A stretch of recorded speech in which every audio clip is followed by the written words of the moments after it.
बिस्मिल्लाहिर्रहमानिर्रहीम। I am Shahzad Waheed और मैं आप लोगों से पंजाब ग्रुप ऑफ कॉलेजेस के प्लेटफॉर्म से मुखातिब हूँ। और आज हम डिस्कस करने वाले हैं चैप्टर नंबर 5 का लेक्चर नंबर 7 और 8 जो कि फ़ाइनल लेक्चर है। और इसमें हम डिस्कस करने वाले हैं लास्ट टू टॉपिक्स मींस के व्हाट आर बेसिकली रेट्रोवायरसेस, और इन रेट्रोवायरसेस से होने वाली एक डिजीज़ जिसका नाम क्या है एड्स। और फाइनली हम डिस्कस करेंगे आज के पार्ट 2 में कि व्हाट इज़ बेसिकली हेपाटाइटिस और उसके symptom, science and prevention, cure, that this and that. So let's move to the white board. जी स्टूडेंट्स, हम यहाँ पर एज यूजुअल लिख के बैठे हुए हैं what are the learning objectives और what should be the flash card for you to prepare for Lahore board and ज़ाहिर है MCAT एग्जामिनेशंस। तो इसको हमेशा अपने माइंड में रखिएगा। ये फ्लैश बोर्ड, ये कॉन्सेप्ट मैप भी आप कह सकते हैं इस चीज़ को। तो आप देख रहे हैं कि हम लोग सबसे पहले डिफाइन करेंगे कि व्हाट आर रेट्रोवायरसेस। सो हम बिल्कुल इसी टॉपिक से स्टार्ट करते हैं कि रेट्रोवायरसेस क्या होते हैं। तो आंसर मेरे पास स्टूडेंट्स ये है कि वो वाले वायरसेस के जिनके अंदर हेरिडिटरी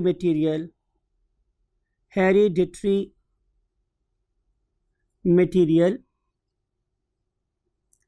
स्टूडेंट्स क्या होता है RNA।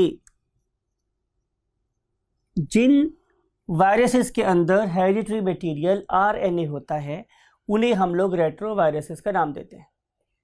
अब आप लोगों को 2-3 लेक्चर पहले की बात अगर याद करवाऊं तो आपको पता है कि जो हमारा RNA है ये जाहिर है सिंगल स्ट्रैंडेड भी हो सकता है और किसी वायरस में इसके 2 स्ट्रैंड्स भी हो सकते हैं, मीन ये डबल स्ट्रैंडेड भी हो सकता है।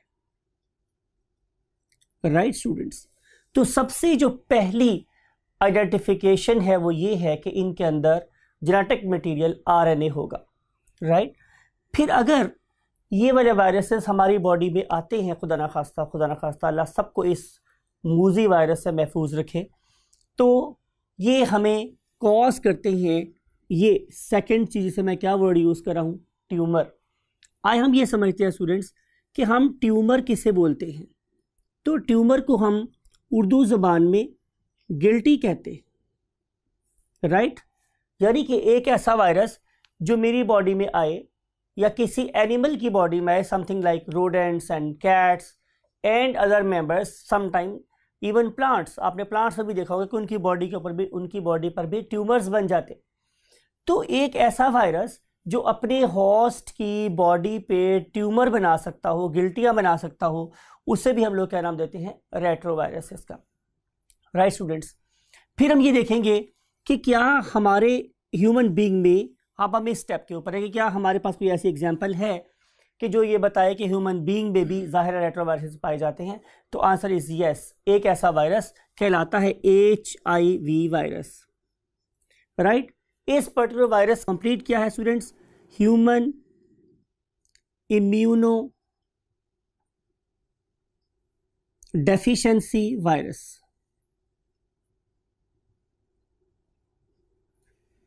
I think space is limited, so we must write it again ताकि ये आपके टैब्स पे और आप लोगों के मोबाइल्स पे सही नज़र आए। हम इसको बढ़ा के लिखते हैं, human immuno deficiency virus. Right, तो इसको हमने यूज़ किया हुआ HI और V के साथ। नाम इंडिकेट कर रहा है कि ये एक ऐसा वायरस है जो हमारे इम्यून सिस्टम को, हमारे दिफाई निज़ाम को डेफिशिएंट कर देगा, बॉडी में से माइनस कर देगा, उसके रोल को ख़त्म कर देगा। अगली बात ये स्टूडेंट्स कि जो रेट्रोवायरसेस हैं ये हमारे सराउंडिंग में कहाँ पाए जाते हैं। ये एक ऐसा सवाल है जो आम तौर पे स्टूडेंट्स ज़ाहिर हम लोगों से ही कर रहे होते हैं कि फॉर एग्जांपल सर ये वायरसेस हमारी बॉडी में आने से पहले कहाँ था। तो इसका आंसर ये स्टूडेंट्स की जो ज़िंदगी है ज़मीन पे वो वायरसेस नहीं, शायद वायरसेस से ही स्टार्ट हुई। शायद अगर मैं ये कहूँ कि ज़मीन पे ज़िंदगी का आगाज़ करने वाले ऑर्गेनिजम्स को हम वायरसेस कहते हैं, तो इसका मतलब ये था कि ये वाले वायरसेस हमारी कुरा अर्थ पे सबसे पहले बने, राइट। और इसलिए ये हमारे एनवायरनमेंट में वाइडली डिस्ट्रीब्यूटेड हैं, पानियों में, सहराओं में, ग्लेशियर्स में, ऑर्गेनिजम्स, दूसरे ऑर्गेनिजम्स की बॉडी में। So they are widely distributed in our surrounding. इसका हरगिज़ मतलब ये नहीं है कि ये हमारे डेवलप होने के बाद या दुनिया में इंसान के वजूद में आने के बाद पैदा हुए हैं। इंसान की जो एवोल्यूशन है वो तो बहुत बाद में हुई। तो वायरसेस तो उसकी एग्जिस्टेंस से भी पहले के इस एनवायरनमेंट में प्रेजेंट थे। हाँ, जब इंसान आया या और बड़े बड़े ऑर्गेनिजम्स आए तो उन्हें अपना एक बहुत अच्छा होस्ट मिल गया जिसके अंदर उनका रेप्लिकेशन रेट ज़्यादा हो सकता था। But point to be noted कि ये हमारी सराउंडिंग में वाइडली डिस्ट्रीब्यूटेड है, ऑलरेडी प्रेजेंट होते हैं, राइट। फिर अगर ये वाला वायरस हमारी सराउंडिंग में से किसी भी जगह से, एनिमल किंगडम में से, प्लांट किंगडम में से, या हमारी एयर में से, वाटर में से, वेयर एवर, अगर ये आपकी बॉडी में आ जाए और आपको याद रखे कॉन्सेप्ट दिया था मैंने रिसेप्टर का, और उसके रिसेप्टर आपके रिसेप्टर से मैच हो जाएं, तो ये डेफिनेटली हमें कोई ना कोई डिजीज कॉज कर सकता है।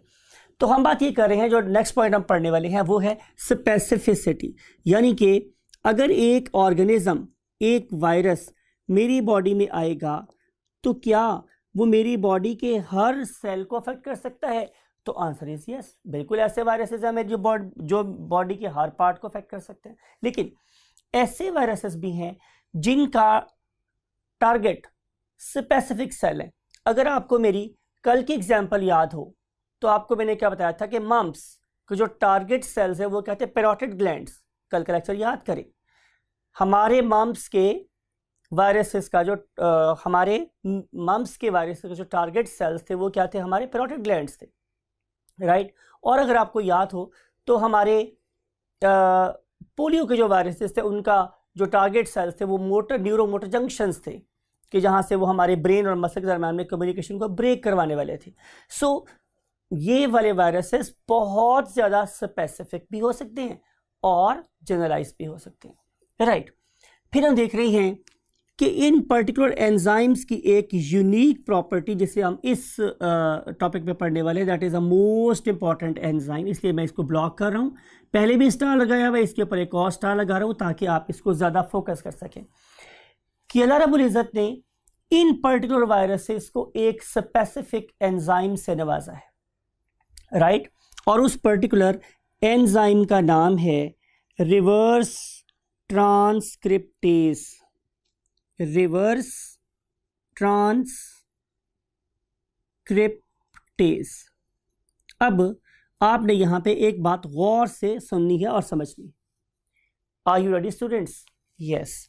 देखें, सबसे पहले ये मेरे पास एक डीएनए है, और आपको ये बात पता है स्टूडेंट्स कि अगर डीएनए की बात की जाए तो वो ऑलवेज क्या होता है? डबल स्ट्रैंडेड होता है, राइट। और अगर मैं इसमें से एक स्ट्रैंड को एज आ टेम्पलेट यूज करूं तो हम उसमें से बना सकते हैं क्या? एक सिंगल स्ट्रैंडेड आरएनए। और आरएनए हमेशा कैसा होता है? Single stranded, right. बात को स्टूडेंट्स जरा गौर से सुनिएगा। अगर मैं डबल स्ट्रैंडेड डीएनए से सिंगल स्ट्रैंडेड आरएनए बनाऊं तो इस फिनोमिना को हम नाम देते हैं transcription. Again writing is bit small, so हम इसे दोबारा लिख लेते हैं। Process is called as what? Transcription.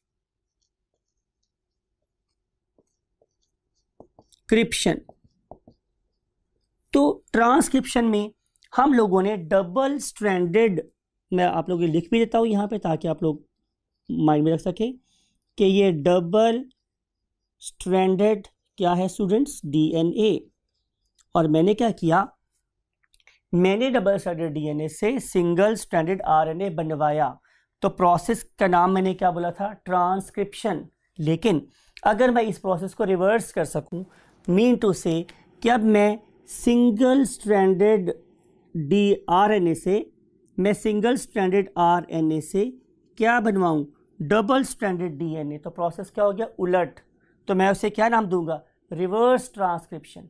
तो वो वाला एंजाइम जो सिंगल स्ट्रैंडेड आरएनए को डबल स्ट्रैंडेड डीएनए में कन्वर्ट करवा दे, उस एंजाइम का नाम क्या है स्टूडेंट्स? Reverse transcriptase. तो ये वाला एंजाइम अल्लाह ताला ने बाय बर्थ किस में रख दिया है? इस वायरस की बॉडी में रख दिया है। अगर कोई बंदा आपसे ये सवाल करे स्टूडेंट्स कि रिवर्स ट्रांसक्रिप्टेज का सोर्स क्या है, तो आपको ये बात याद है ना कि वायरसेस के पास अपनी कोई मेटाबॉलिक मशीन नहीं है, तो फिर ये वाला एंजाइम उसे किसने बना के दिया? जाहिर है उस वायरसेस के होस्ट ने, राइट? जब उस ऑर्गेनिज्म की बॉडी में ये वायरस रेप्लिकेट करता है तो उस ऑर्गेनिज्म के राइबोसोम्स को ये भी कहता है कि अगर तुम मेरी प्रोटीन बना रहे हो कोट वाली, तो साथ मुझे ये वाली प्रोटीन भी बना कर दो, जिसका नाम कहता है रिवर्स ट्रांसक्रिप्टेज।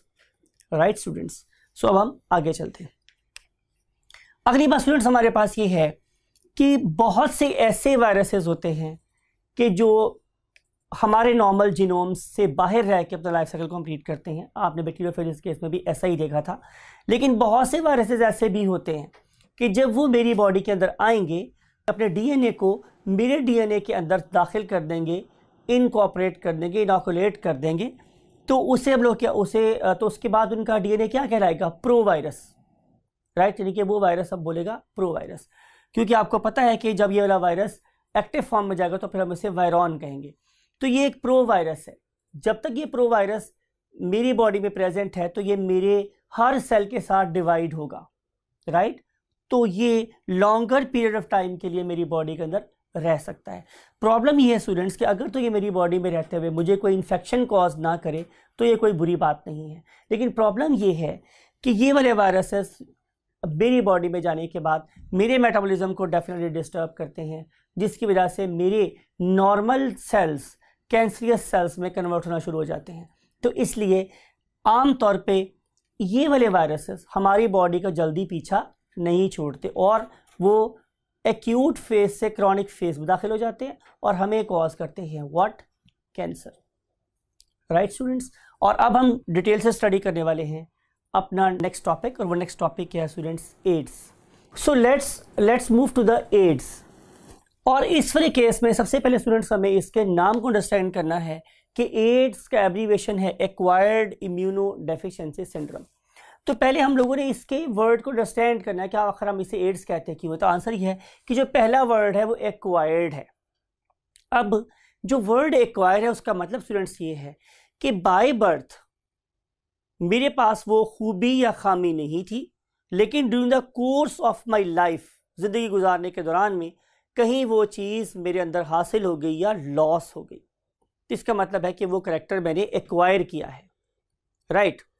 तो अगला वर्ड क्या है? इम्यूनो डेफिशिएंसी, यानी कि अब इस ऑर्गेनिज्म ने इम्यूनो डेफिशिएंसी वाला करैक्टर एक्वायर कर लिया है। मीन टू से कि बाय बर्थ उस ऑर्गेनिज्म के पास एक very efficient immune system present था, लेकिन during the course of life उसने अपने इम्यून सिस्टम को लॉस कर दिया, तो उसने इम्यूनो डेफिशिएंट करैक्टर एक्वायर कर लिया। अब जब भी उसका इम्यूनो डेफिशिएंसी सिम्टम लॉस हो जाता है तो फिर उसके अंदर नंबर ऑफ सिम्टम इकट्ठे अपीयर हो जाते हैं जो एक दूसरे के साथ क्या होता है? रिलेटेड होते हैं। और आमतौर पे सिंड्रोम हम एक ऐसे डिसऑर्डर को बोलते हैं जिसमें हमारे पास मल्टीपल कॉम्प्लिकेशंस होती हैं, लेकिन उसके बेस के ऊपर एक छोटी सी एब्नॉर्मेलिटी होती है।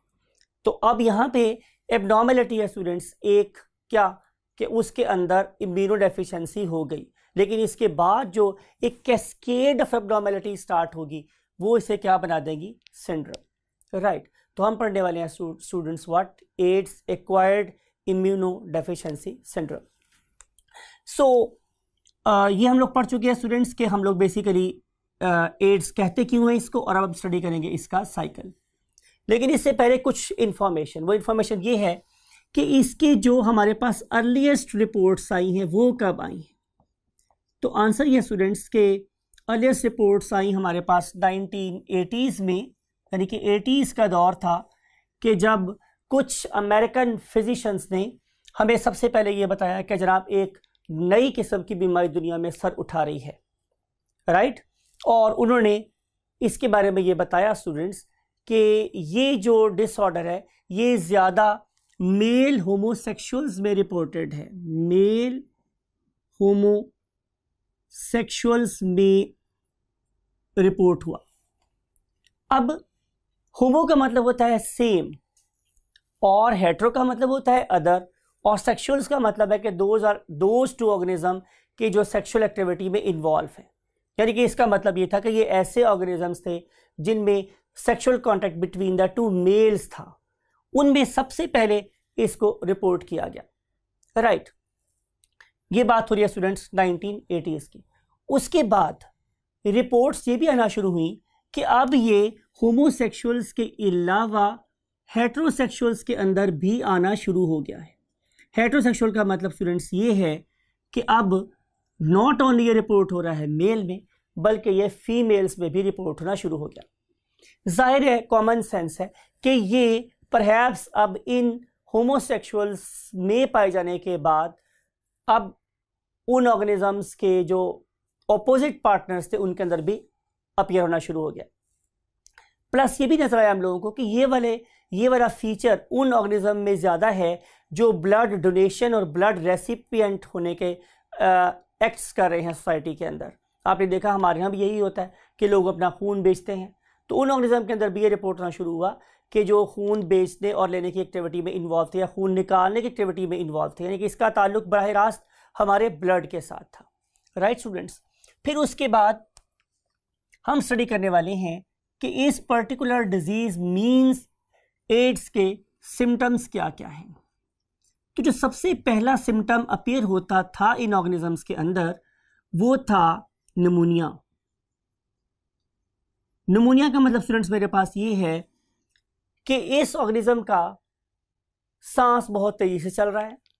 नंबर 2, इस ऑर्गेनिज्म को सांस लेने में दिक्कत हो रही है, डिफिकल्ट ब्रीदिंग हो रही है, फोर्सफुल ब्रीदिंग हो रही है। और इसके अलावा हमें नजर आया कि there is a sudden loss, किसके अंदर, वेट में, उनका वेट बहुत तेजी से कम होना शुरू हो गया। यानी कि अच्छा खासा वजन का आदमी हफ्तों में, फॉर एग्जांपल 60 kg का आदमी हफ्तों में 40 kg के ऊपर आ गया, तो बहुत तेजी से उनका वेट लॉस होना शुरू हुआ। प्लस जब हम निमोनिया की बात करेंगे तो जाहिर है, कॉमन सेंस है कि इसके साथ फीवर भी एसोसिएट होगा, फीवर भी होता था उन लोगों को, और कोई नॉर्मल एंटीबायोटिक इनके फीवर को कम करने में कामयाब नहीं होती थी। और जब मैं बात करता हूँ स्टूडेंट्स वायरल इन्फेक्शंस की, तो मैंने आपको हमेशा एक बात बताई है कि यूजुअली वायरल इन्फेक्शंस में अगर फीवर एसोसिएट हो तो वो यूजुअली हाई ग्रेड फीवर होता है। जब मैं हाई ग्रेड फीवर की बात करता हूँ इसका मतलब है कि टेम्परेचर 1 और 2 से ज़्यादा होगा। फिर इसके बाद हम देखते हैं तो हमें नजर आएगा क्या, swollen lymph glands, swollen lymph nodes और ग्लैंड्स। अब अगर आप लोग ग्रेड 9 में टॉपिक पढ़ के आए हैं, कौन सा स्टूडेंट्स, लिम्फेटिक सिस्टम, तो आपने देखा होगा कि हमारी बॉडी में अल्लाह ताला ने डिफरेंट जगहों पे ये वाले गार्ड्स लगा दिए जिन्हें हम लोग क्या बोलते हैं, लिम्फ नोड्स। इनका काम बेसिकली क्या होता है कि ये जितनी भी इन्वेसिव पैथोजेंस हैं हमारी बॉडी में, ये उनको वहाँ पे एक्यूमुलेट करते हैं और फिर हमारी बॉडी के डिफेंडर्स उन पर्टिकुलर ऑर्गेनिज्म के साथ क्या करते हैं, फाइट करते हैं। 99.99% अल्हम्दुलिल्लाह हमारा इम्यून सिस्टम विनर होता है। लेकिन अगर हमारे इम्यून सिस्टम से तगड़ा वायरस आ जाए, जैसे कि ये एड्स का वायरस है, तो फिर ख्वाहिश हमारी क्या थी कि हम इन वायरसेस को खुद से लेके जाएं लिम्फ नोड्स के अंदर ताकि वहाँ पे उनको किल कर सकें। लेकिन प्रॉब्लम क्या हुई स्टूडेंट्स कि अब ये जो वायरस है ये तगड़ा है हमसे, हमारा इम्यून सिस्टम उनके आगे फेल है, तो क्या होगा स्टूडेंट्स, ये वाले वायरसेस और हमारे डिफेंडर्स एक्यूमुलेट होना शुरू हो जाएंगे, जमा होना शुरू हो जाएंगे लिम्फ नोड्स के अंदर, तो हमारी लिम्फ नोड्स स्वेल करना शुरू कर देंगी, राइट। तो इसकी जो बड़ी इंपॉर्टेंट सिम्टम है वो क्या है स्टूडेंट्स, स्वोलन लिम्फ नोड्स। यानी कि मैं थोड़ा सा अगर आपको रिकॉल करवाऊँ, अगर ये एक पर्सन का हेड है और ये एक पर्सन का धड़ है और ये एक पर्सन के फॉर एग्जांपल बाजू हैं, और सॉरी टांगे हैं और ये उनके बाजू हैं, तो ये वो एरियाज़ हैं कि जहाँ जहाँ हमारी लिम्फ नोड्स बहुत ज़्यादा क्वांटिटी में प्रेजेंट होती है। जैसे हमारी नेक, तो आपको इन पर्सन के यहाँ साइड्स पे नेक में लिम्फ नोड्स स्वोलन नज़र आएंगी। फिर इसके अलावा हमारा एक्जिला जो है, ये वाला पॉइंट जहाँ पे हमारी बाजू हमारे धड़ से मिल रही है, तो एक्जिला, तो इस पर्टिकुलर पॉइंट पे भी आप लोगों को नज़र आएंगी क्या, स्वोलन लिम्फ नोड्स। प्लस इस तरह की दो जो बेल्ट्स हैं वो हम लोगों को यहाँ भी नजर आती है, यहाँ ये वाला जो जोन है मेरे पास, और पर्टिकुलरली ये जोन जिसे हम लोग ग्रॉइन बोलते हैं। तो ग्रॉइन जोन में भी आप लोगों को लिम्फ नोड्स वो नजर आएंगे। तो ये एक बहुत ही यूनिक करेक्टरिस्टिक सिम्टम था किस चीज़ का, जाहिर है एड्स का। अब मैं आपको ये आखिरी बात बता रहा हूँ, बड़ी इंपॉर्टेंट, कि 3 केसेस में हमारी लिम्फ नोड्स स्वेल कर सकती हैं। नंबर 1, या तो खुदा न खास्ता आप लोगों को एड्स हो गई है, और या फिर नंबर 2 कि आपका जो विक्टिम है, आपका जो पेशेंट है, उसको कैंसर हो गया है किसी किस्म का, और या फिर खुदा न खास्ता उसको टीबी हो गई है। तो इन तीनों केसेस में से फिर it is the job of the lab technicians and doctors कि वो आपकी हेल्प करे कि आपको खुदा न खास्ता कौन सा डिसऑर्डर हो गया या आपके पेशेंट को कौन सा डिसऑर्डर हो गया, and how you may be able to treat it. I am talking to you future doctors, right. So अब हम मूव करेंगे नेक्स्ट थिंग पर। नेक्स्ट थिंग मेरे पास स्टूडेंट्स ये है कि ये इसके बारे में डिस्कवरी कब हुई, किसकी बात हो रही है स्टूडेंट्स, HIV की। तो डिस्कवरी स्टूडेंट्स इसकी 1984 में, 1984 में, यानी कि अपनी अर्ली रिपोर्ट्स के महज 4 साल के बाद में एक बहुत ही known famous microbiology research institute है, मेरा ख्याल आप पहचान गए होंगे, हम Louis Pasteur institute of microbiology की बात कर रहे हैं। तो इस पर्टिकुलर पास्टर इंस्टीट्यूट की मैं बात कर रहा हूँ कि ये कहाँ प्रेजेंट है students, yes you are right, ये प्रेजेंट है फ्रांस में। तो इस इंस्टीट्यूट की ज़ाहिर है माइक्रोबायोलॉजी के लिहाज से और माइक्रोबायोलॉजिस्ट प्रोड्यूस करने के एतबार से बहुत कंट्रीब्यूशन है। तो इन्होंने सबसे पहले इस ऑर्गेनिज्म को आइडेंटिफाई किया। फिर 1986 में, जिनके महज 2 साल के बाद, इसकी एग्जिस्टेंस को प्रॉपर तरीके से वेरीफाई किया गया, इसको करेक्टराइज किया गया, इसकी मॉर्फोलॉजी और एनाटॉमी को अंडरस्टैंड किया गया, और उसके बाद इसको एक प्रॉपर नाम दे दिया गया 1986 के अंदर, और इसका नाम रखा गया definitely HIV। It was the name associated with this particular virus that was causing what, immunodeficiency in humans, right. फिर अगली बात हमें ये देखनी है कि जब ये वाला वायरस हमारी बॉडी में आएगा तो किस किस वे से आ सकता है। I want to give you the concept of transmission, कि एक ऑर्गेनिज्म से ये दूसरे ऑर्गेनिज्म की बॉडी में कैसे ट्रांसमिट हो सकता है।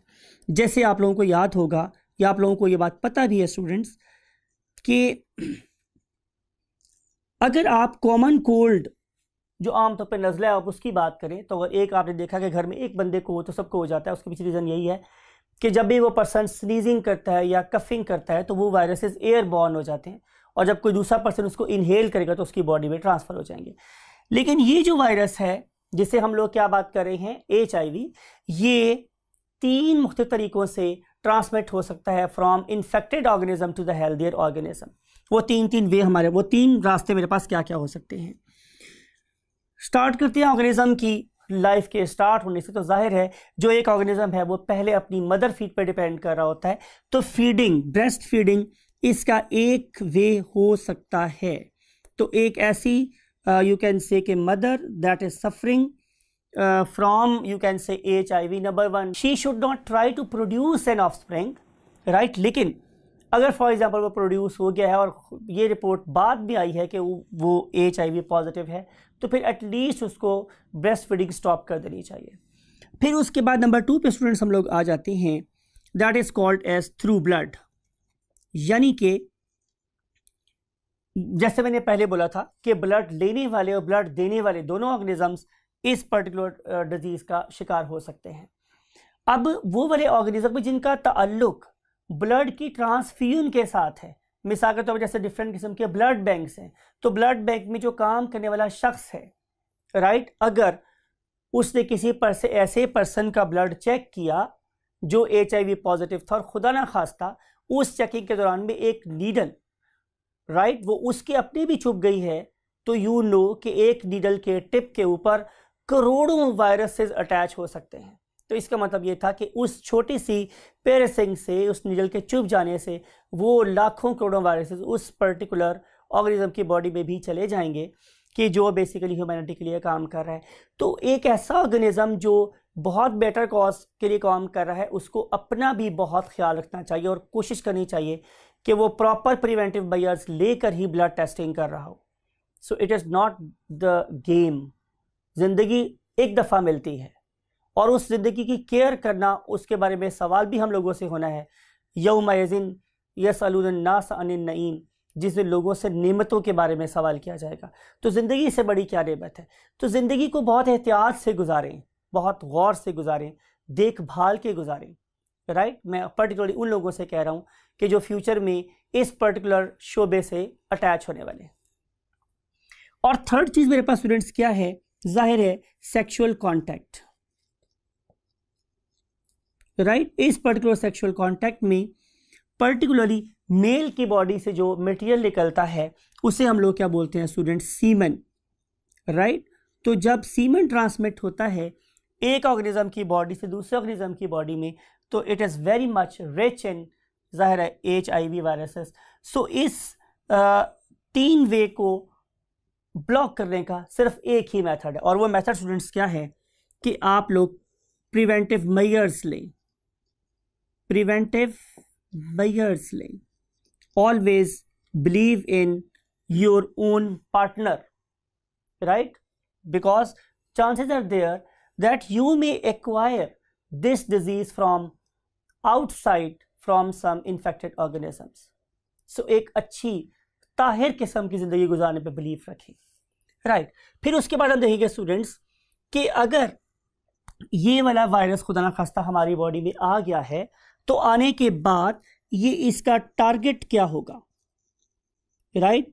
इसके टारगेट्स को अंडरस्टैंड करने के लिए आए हम एक नई टेक्नोलॉजी का सहारा लेते हैं जिसे हम डायनामिक वॉल कहते हैं। हाय स्टूडेंट्स, इस एनिमेशन में आप देख सकते हैं कि ये एक वायरस है जो मीटो से HIV, जो इस वक्त मेरी या आपकी या खुदा न खास्ता हमारे पेशेंट की बॉडी में एंटर हो रहा है। ये मुख्तलिफ़ किस्म के सेल्स के पास से गुजर रहा है, for example C platelets and then C RBCs and then what WBCs। और मैं आप लोगों के लिए भी दोबारा जब वापस जाऊंगा तो एक चार्ट बनाऊंगा कि जिसके अंदर मैं आप लोगों को शो करूंगा कि डिफरेंट टाइप्स के WBCs कौन कौन से होते हैं। अब मैं आपके सामने जैसे बोलने वाला हूं कि ये जो 3 पहले टाइप के सेल गुजर रहे हैं, अगर आप ज़रा इनको गौर से देखें तो इनके साइटोप्लाज्म में कोई डॉट्स प्रेजेंट हैं, तो हम इन्हें बोलते हैं ग्रैन्युलोसाइट्स। लुक एट दिस, ये इओसिनोफिल पास हो रहा है, ये मेरे पास बेसोफिल पास हो रहा है, और अब ये मेरे पास न्यूट्रोफिल पास हो रहा है। तो देखिए वायरस इनके पास से गुजर गया है। इस वायरस ने इन 5 किस्म की चीज़ों को कुछ नहीं कहा, means platelets, RBCs, then eosinophils, basophils, neutrophils, किसी को कुछ नहीं कह रहा है। प्लस अभी इसके पास से देखा आप लोगों ने एक मोनोसाइट गुजरा है, उस मोनोसाइट को भी कुछ नहीं कहा। लेकिन WBC की जो लास्ट टाइप जिसे मैं आप लोगों के लिए कैटेगोरिकली लास्ट पे शो कर रहा हूं, वो क्या है students, lymphocyte. Look at this कि जो ही इसके पास एक लिम्फोसाइट आया है तो इस पर्टिकुलर वायरस ने उस लिम्फोसाइट को कैप्चर कर लिया। इसका मतलब ये है कि इस पर्टिकुलर HIV वायरस का टारगेट क्या है स्टूडेंट्स, लिम्फोसाइट। और आपको पता है कि बेसिकली हमारी बॉडी का जो डिफेंडर है वो एक लिम्फोसाइट है। तो जब ये वाला वायरस मेरे बहुत सारे लिम्फोसाइट्स को क्या करेगा, खा जाएगा, तो टाइम विल कम कि जब इवन इनके मदर सेल्स की भी डेथ हो जाएगी तो फिर मेरी बॉडी का डिफेंडर कोई भी नहीं बचेगा। तो मैं किस चीज़ का शिकार हो सकता हूँ, जाहिर है एड्स का शिकार हो सकता हूँ, right students. So let's move again to the white board. जी स्टूडेंट्स, हम टारगेट की बात कर रहे थे आप लोगों के साथ। तो मैंने आपको बोला था कि मैं आप लोगों के लिए टेबल बनाऊंगा या चार्ट बनाऊंगा, वो यूं में बना रहा हूँ आप लोगों के लिए। नंबर 1 ब्लड, और अब हम इसको यूं ड्रॉ कर लेते हैं कि ये नंबर 1 थे प्लेटलेट्स और प्लेटलेट्स, और मैंने लगा दिया निशान इस तरह क्रॉस कि ये उनका टारगेट नहीं है। फिर आ गए मेरे पास क्या, RBCs, उनका ये भी टारगेट नहीं है। फिर यहाँ पे आ गए स्टूडेंट्स क्या, WBCs, और मैंने बोला कि WBCs की मेरे पास 5 टाइप्स हैं, राइट। और उसमें से एक का नाम क्या है, इओसिनोफिल्स। फिर आ जाता है मेरे पास बेसोफिल्स, फिर आ जाता है न्यूट्रोफिल्स, राइट, देन मोनोसाइट्स। तो इन चारों किस्म के सेल्स में कोई रोल नहीं है इसका। लेकिन जब हम बात करते हैं किसकी, लिम्फोसाइट की, तो लिम्फोसाइट्स के ऊपर डेफिनेटली ये अटैक करते हैं। So their target are basically what, lymphocytes. अब हम देखेंगे स्टूडेंट्स के हमारी इस लिम्फोसाइट में एंटर होने के बाद क्या हो रहा है।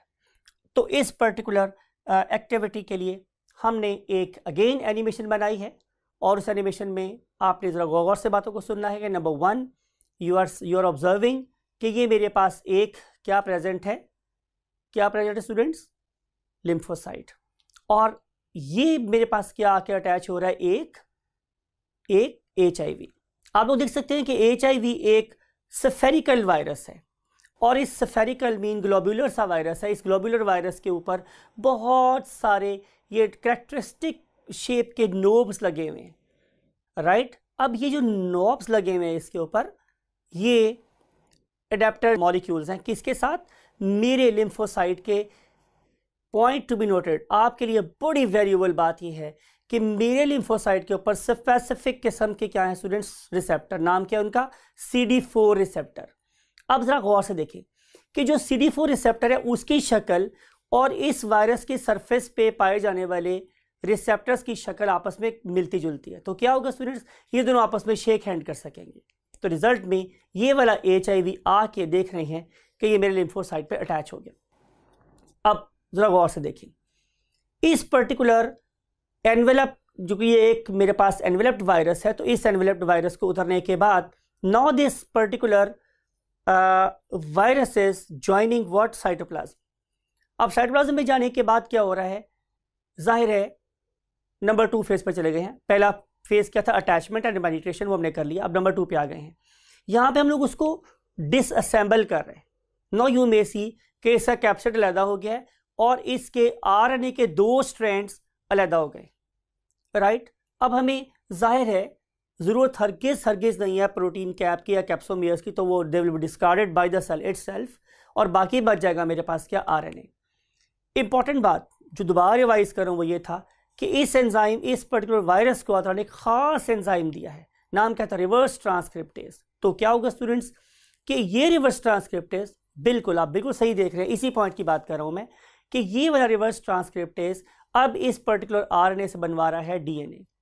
अगली बात देखिए, अगले स्टेज पे क्या हो रहा है कि अब ये वाला DNA मेरे मींस ह्यूमन DNA के अंदर शामिल हो रहा है। क्या हम उसे क्या बोलते हैं, प्रोवायरस। अब ये प्रोवायरस बन गया। अब प्रोवायरस बनने के बाद नई कॉपीज बनवाएगा। अब ये 2 तरीके से मेरी बॉडी को डैमेज कर रहा है। नंबर 1 कि इससे यू मे सी के बना रहे हैं मेरा अपना सेल मेरी ही बॉडी के अगेंस्ट प्रोटीन कोड्स, और नंबर 2 पे व्हाट, RNA। अब आप इसके नीचे वाले साइड पर आ जाएं, राइट साइड पर, तो आप देख रहे हैं कि अब यहाँ पर ये दोनों चीज़ें जो मेरे ही सेल ने बना के दी हैं वो मेरे ही सेल के अंदर असेंबली के प्रोसेस से गुजर रही हैं। असेंबल हो गई ये सारी की सारी चीज़ें, और ये बन गए अब मेरे पास क्या, एक्टिव वायरसेस। और नाउ यू मे सी कि अब ये वाले एक्टिव वायरसेस इस पर्टिकुलर पॉइंट पे मींस राइट साइड पे बॉटम पे प्रिपेयर होने के बाद मेरे इन सेल में से निकल रहे हैं। तो क्या खैर निकलने के बाद ये आराम से बैठे रहेंगे, तो आंसर इज नो। ये वाले वायरसेस अब मेरे अदर हेल्दी लिम्फोसाइट्स को जाएंगे, को पकड़ेंगे और उनको भी अफेक्ट करना शुरू कर देंगे। इस तरीके से हमारा ये वायरस हमारे इम्यून सिस्टम को ऑल टुगेदर डिस्ट्रॉय कर देता है। अब आखिरी बात हम ये करने वाले हैं कि इस पर्टिकुलर चीज़ का प्रिवेंशन क्या है। Prevention is better than cure. Prevention यही है जो मैंने आपसे पहले बोला कि जब अगर आपका ताल्लुक किसी ब्लड डिपार्टमेंट से है तो बहुत एहतियात से काम कीजिए। I hope you will have the benefit in your life. Take very good care of your